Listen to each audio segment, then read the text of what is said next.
নমস্কার বন্ধুরা, simple life with প্রতিমা অন্য একটি ব্লগে স্বাগতম জানাচ্ছি। আশা করি তোমরা সবাই ভালো আছো আর আমরাও ভালো আছি। দেখো সকাল সকাল ঘুরতে বেরোচ্ছি আমি আর মনে অল্প ঘুরে এসি। হাঁটা চলা অল্প করলে সকাল সকাল ভালো, শরীরের জন্য ভালো। তার জন্য তারপরে স্নান করে ঠাকুর দিয়ে দিচ্ছি। দেখো স্নান করে ঠাকুর দিয়ে দিচ্ছি, ঠাকুর দেওয়া কমপ্লিট হয়ে গেছে।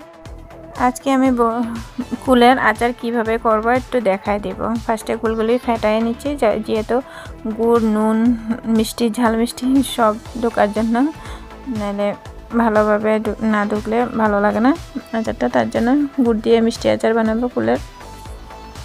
ফার্স্টে গুড় নিয়ে নিচ্ছি। দেখো গুড় যার যেরকম মিষ্টি ভালো লাগে তাই সেই মতো দিবে। আমার মিষ্টিটা একটু বেশি ভালো লাগে, তার জন্য একটু বেশি করে দিব। ফার্স্টে সামান্য জল দিয়ে গুড়গুড়িকে পেস্ট করে নেব। তারপরে দিয়ে গুড়গুলি ভালোভাবে গলানোর পরে দেখো ভালোভাবে গলে যাবে যখন, তখন দেখো ভালোভাবে উতলানি এসে গেছে। তারপরে দিয়ে কুলগুলি 2 সিটি মেরে নিয়েছিলাম আমি প্রেসার কুকারে দিয়ে, যেহেতু কুলগুলি শুকানো হয়েছিল তার জন্য। 2 সিটি মারার পরে কুলগুলি নরম হয়ে যায়, তার জন্য। নাহলে এইভাবে বানানো যায় আর কি, তাড়াতাড়ি হয়ে যায় আর কি।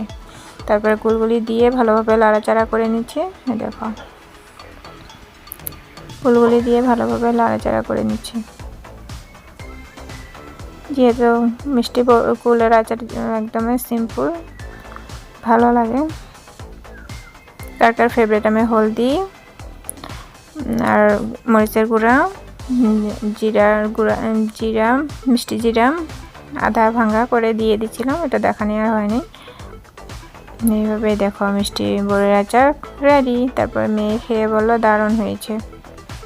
মেয়েকে দিচ্ছিলাম খাওয়ার জন্য, তারপর মেয়ে খেয়ে বললো দারুণ হয়েছে।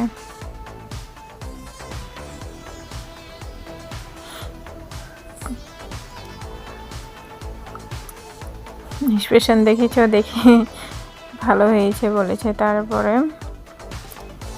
পেঁপে ভাজি বানাবো, তার জন্য পেঁপেগুলি কুচিয়ে নিচ্ছে। দেখো অনেক দিন হয়েছে পেঁপে ভাজি খেয়ে নেই, তার জন্য এগুলি গাছের পেঁপে, মাঝে মধ্যে খেলে ভালোই লাগে। তারপরে দেখো দুপুরের খাওয়া দাওয়া, ডাল বানাইছিলাম